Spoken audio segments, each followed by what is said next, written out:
Oh, apat.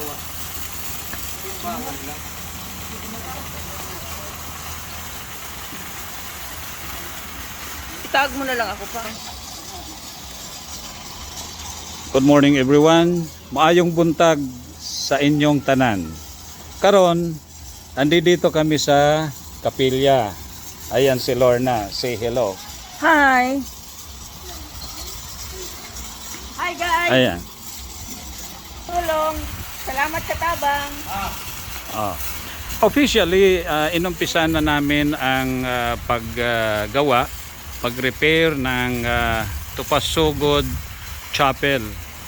The other day, kaya lang sobra ang ulan dito. Kaya medyo nagbago ang klima. Kaya nagpo-full blast kami sa repair ng nasabing kapilya. So, ayan, makita nyo na linilinisan muna bago magkaroon ng pag-paint. Okay?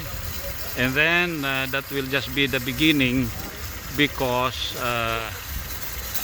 pag nagkaroon ng magandang panahon, painting will commence doon sa bubong at saka sa loob ng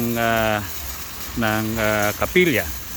Now, since na yung total replacement na gagawin sa kisame ay